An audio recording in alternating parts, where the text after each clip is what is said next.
Hi, good morning, everyone. So my name is Ray, and I'm very happy to be here today to give you a presentation to share some of our research findings in our research centers. So, so my presentation here today, it will have three sections. First of all is who we are, the introduction of our center, and the second one is about the global alternative finance market data, and the third one is about the European data. So in the second and third sections, there will be a lot of highlights of Portugal fintech activities as well. And I hope today's presentation will be helpful for you, particularly for the regulators and the interested business people, so you'll understand how the Portugal fintech market looks like. And also we are hoping to have much more conversation and cooperations with the relevant parties from Portugal side in the future. So after Ivan's talk about loads of regulation, show you a much more concrete database of our research today. And first of all, who we are. We are the research center based in the Cambridge University George Business School, and we're doing loads of broad range of the research streams in the alternative finance areas, including the finance channels and instruments, for example, the fintech models, and we're producing the benchmarking reports every year by region globally. And also we're doing the credit and the investment analytics in the research centers. This area involves much more big data analysis. For example, we cooperated with FSI in the UK last year to analyze sophisticated fundraiser and founders research and their behaviors in the UK. And also we do the credit analytics. We are having the world's largest fintech data repository. The third topic we're doing with the research is about the alternative payments and distributed ledger technologies. That's cryptocurrency and blockchains. Those are all very popular these days. And also we are doing the regulation and policy research, including the regulator surveys, the Reg Simple projects. So the Reg Simple project is to apply the machine learning techniques into the regulation document, therefore to make the documents into the machine readable and machine executable ones in the future. These are some highlights of our research. We are having more than 200 citations in the media up to date, and more than 100 policy citations as well. The commission programs has been covered globally, like World Bank, Inter-America Development Bank, IMF, FCA, etc.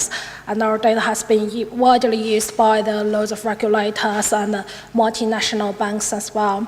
And also we're offering the global internships, so for any students or the other interested, the younger participations in these areas, you are very welcome to apply with us through the internship. We are offering the 3 slots every year. And these are the list of some key founders of our center. The second section is about the overview of global alternative finance. So the currency in this section will be the US dollars. We are collecting data from 2013 globally. So in the past 4 years, from 2013 to 2016, you can see the global fintech market data has been expanded dramatically. It reached more than 290 billion US dollars in 2016. So this figure shows the total volume by regions in 2016. The largest country in the world is China, so it has more than 243 billion US dollars transactional volumes in that year. And also the second areas, the regions, is Americas, and it includes the North America and Latin Americas. And the third areas is the Europe and the UK, and the last is the Middle East and Africa. So within that, we also analyze the business finance. That's the money goes into the business areas. The UK has the highest business finance percentage in terms of its total transaction volume. This is mostly from its regulation side. And for example, in terms of peer-to-peer lending to property, in many areas and regions, and this amounts of money can be considered both by the business or the consumer side. However, in the UK, these amounts of money all flows into the business areas. And compared to that, in Americas and China areas, the business finance percentage is relatively smaller compared to the other regions. And this is the reason because in the Latin Americas and in China, there are much more smaller startups. And also the director of these kind of smaller companies, they borrow the money as an individual person. So we have to record them as a peer-to-peer consumer lending. However, they use this amounts of money into their business though. So that's why these two areas have the relatively small figures percentage in terms of the business finance. The alternative finance top 20 countries in 2016. China is the largest country, occupying around 84% of the global total volumes. That is the USA and the UK. And these top 20 countries have occupied more than 99% in the world already. So most of the countries, they are located in the West Europe and some big countries in the Asia Pacific, like Australia, India, and Japan, and the other countries in North America.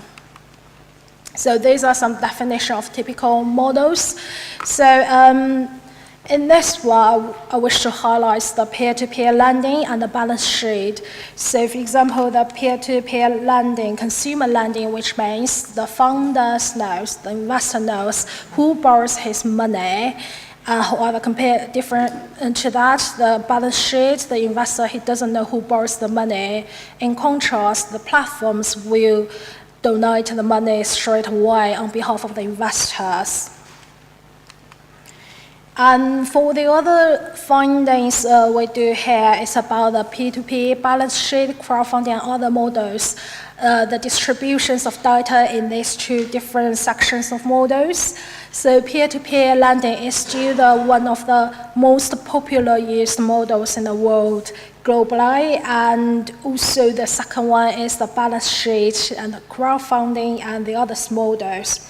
Compared to that, we also analyze the business finance in the different sets of models. In P2P, because loads of money flows into the consumer side and property side, so the business finance is relatively smaller. However, balance sheet, because the platform will distribute the monies directly, so platforms tends to gives the money to the larger firms or the business level people. And this is the loan purpose, and still the most people wishes to borrow the money as the consumer usage, and the second is the business, and the last is the properties. In this one, we only consider the P2P and the balance sheet. And these are some other information like fundraiser, founders, average deal size by regions. So in most areas, fundraiser numbers are much higher than the founders. However, China is different from the others. Europe and Middle East and Africa, they are almost balanced in this number of fundraisers and founders. So the reason of this difference is because the saving behavior in China, so the individuals, they tend to invest by themselves in order to grow their own wealth. However, in many other West countries, people like to borrow the money in advance and then to pay back. In terms of the average deal size, the property level, Americas and UK, they have the highest average deal size. In several areas, Asia Pacific, China and Europe, the top funding industries, they are usually the business professions, so that's why they have a little bit smaller amounts of money flows into the, considering the average deal size. The least is the Middle East and Africa, so they only do the music and arts as the most popular funded industry. Here, these are some key figures for Portugal. And we are collecting data from Portugal from 2012. So until 2016, 5 years has passed. So you can see this is a really exciting increase in this country every year. In 2016, it has reached more than 4.8 million US dollars activities in the country. And among it, around 3.81 million US dollars flows into the business level. And for the other figures of Portugal in the world, we surveyed more than 150 countries globally. However, there are only 144 countries give us the data in terms of the total transactional volumes. Portugal is located at 48 out of 144, so it's just about the 1/3 position in the world for the total volume of fintech market. And in terms of volume per capita, that's the total volume divided by the population size. The rank is around 45 position. The business finance is the similar position as the 1/3 of the global countries. And largest volumes of Portugal flows into the business finance, so that's P2PB. They have the largest volumes transaction. And the second is the reward-based crowdfundings. So for this reward-based crowdfundings, it has been one of the most record models in the country. So we have the most entries in these areas, the popular one, and the last is the donation crowdfundings. My next section will be about the European finance market data research findings in 2016, and the currency in this section is euro. So these are the two reports we have published on our website. You can download them from our website as a free version. One is Expanding Horizons, this is about the European report, and the other one is Entrenching Innovation. That's the UK report. So we analyzed from more than 267 European platforms and 77 UK platforms, analyzed from 46 countries in Europe and plus UK, so we have 47 countries in total. And the increase of the Europe market has been very impressive from 2013 to 2016. And it reached more than 2 million euro in 2,000 million euro in 2016 in Europe, and also the increase of this volume is largely considered from the smaller countries' activities into these areas. For example, many East European countries that have really good performance in 2016. This is the figure of the total volume by European countries, 2016. The top 5 countries, excluding UK, they are France, Germany, Netherlands, Finland, and Spain. And Russia, it is a large country, however, they have very limited fintech activities. And Portugal has reached around 4.4 million euros in this year, and the European rank of Portugal is around 23 out of 47, which just in the middle of the Europe rank.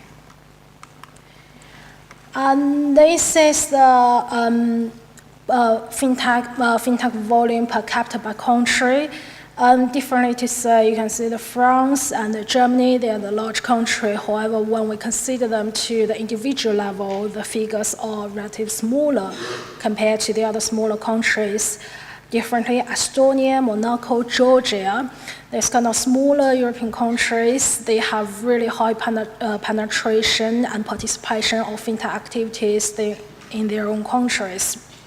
So per capita level, they really ranks in the top 3 or 4.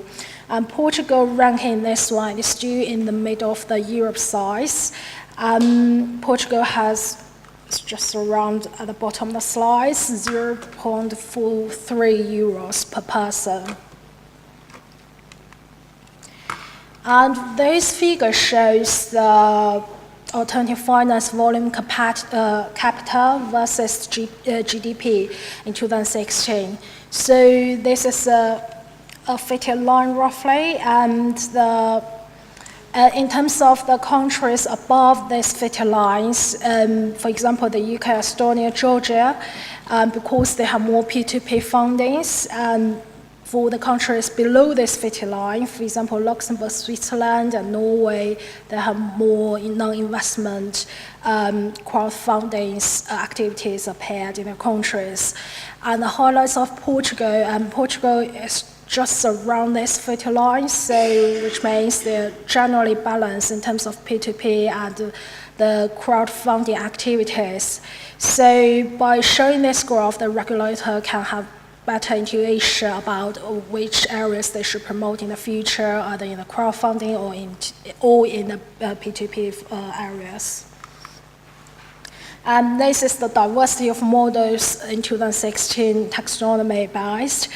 In Europe, the most money goes into the peer-to-peer consumer lending, and then is the peer-to-peer business lending. And however, in Portugal, we only have 3 entries of records. That's peer-to-peer business lending, reward-based crowdfunding, and donation-based crowdfunding. And the market share in terms of the volumes that the P2P business takes around 75% of the market share in Portugal. And this is a figure about the top funding industry. The Portugal, we have the records in the reward-based crowdfunding and donation-based crowdfundings. The top fund, the industry, the money flows into the food and drink, art and music, and film entertainment, and donation flows into the charity. And this research findings is pretty similar as the whole Europe market, so which means in terms of the top funding industry, Portugal is quite similar to the other general European countries. And this data shows the qualification rate and successful funding rate. So when the fundraiser approach to the fintech platforms, the platforms will usually initially assess their qualifications. So this is the onboarding rate and qualification rate here. And after that, and they're going to make the campaign of the funding. So this successful funding rate means how many, what percentage of the fundraiser have successfully obtained the fund from the platforms after they are considered qualified. As you can see from this figure, the lower onboarding rate, qualification rate, usually means they are higher successful funding rate in the end, which means the more restrict initial assessment of the qualification of a fundraiser, the higher likely they will raise the funds in the future. So it just gives us kind of the sense to think what kind of the initial assessment that we should be settled to all the business levels and trying to promote the entire market, and also at the same time trying to help the fundraiser, the business can be better obtain the money from the platforms. And the reward-based crowdfunding and donation-based crowdfunding in Portugal, these 2 figures compared to the whole Europe countries, it is slightly lower, which means the fintech activities in Portugal, it is relatively small and still relatively limited, so the regulator or educator needs to think about what we can do to help to promote the knowledge of the fintech and help to promote the citizens' awareness of using these platforms to doing their own business or the other activities in the future. So this is a repeat funding rate. This repeat funding rate means the repeated fundraiser, so how many fundraiser has borrowed money through your platform previously. The invoice trading has the highest repeated funding rate because loads of the smaller business level, they relied on this invoice trading to meet their capital needs. And so the others, the reward-based crowdfunding in Portugal reach around 2.5% and donations about 25%. And this figure shows the female fundraiser and funders. This is important in terms of the financial inclusion. And females, they're likely to have much higher participations in terms of the reward-based crowdfunding and donation-based crowdfundings. And from the business levels, for example, P2PB, the female participation is around 15% to 60%. However, the average, the female entrepreneur in the Europe countries is around 30%. So you can still see the gap between these two figures, which means the female participations in the fintech still needs to be improved. Portugal, unfortunately, we don't have these entries in 2016. Maybe because due to the lack of the data and the limited fundraising from the female side in the country. This is a cross-border inflow and outflow of the money. This is important because it's highly restricted by the regulations of different countries. So P2PC and invoice trading, usually there are less barriers across the different countries, so there are much more funding inflow and outflow compared to the others. But generally, equity, P2PB, and real estate crowdfundings, they have higher restriction in terms of the regulation side in different countries, so less activity appears in this one.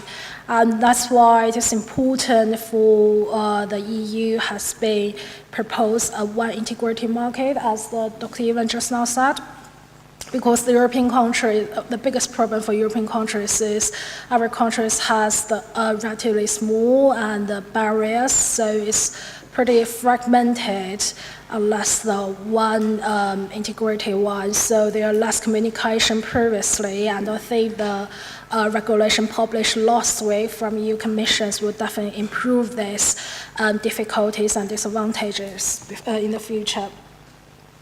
The Portugal side of the inflow and outflow, as we can see, the money of the Portugal is relatively maintained into the country, so which means there are less inflow and outflow of the money of the country, and also in terms of international strategies. There are no international strategy plans of Portugal fintech platforms. Compared to that, the other countries, the average to say the P2P companies there tends to expand them more.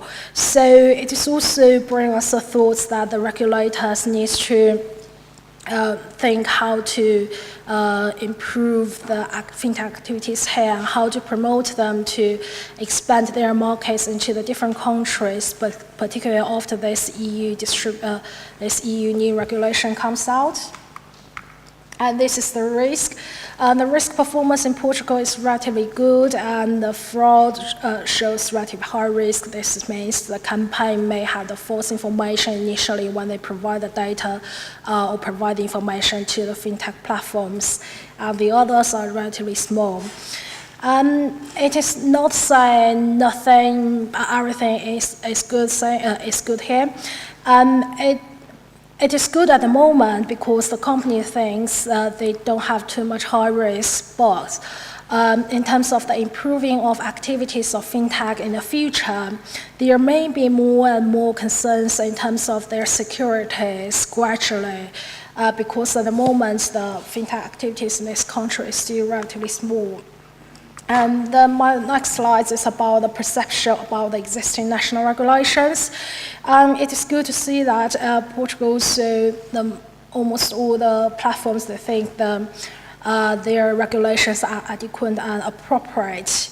The red areas, the blue area shows us at the moment we are fine, we're okay. However, the rest of the colors, they're showing the regulator needs to think about what they can do to improve their activities in the future. And still, I think that Portugal really needs to be focused on the markets, to be together with the European unions, and to see what they can do in the future. The most important thing is regulators need to think about how to improve and promote the fintech activities in the countries, and with a gradual developing of the fintech money and the companies in the future, maybe more and more concerns will appear later. Okay, that's the end of my presentation here. Thank you. Oh, thank you.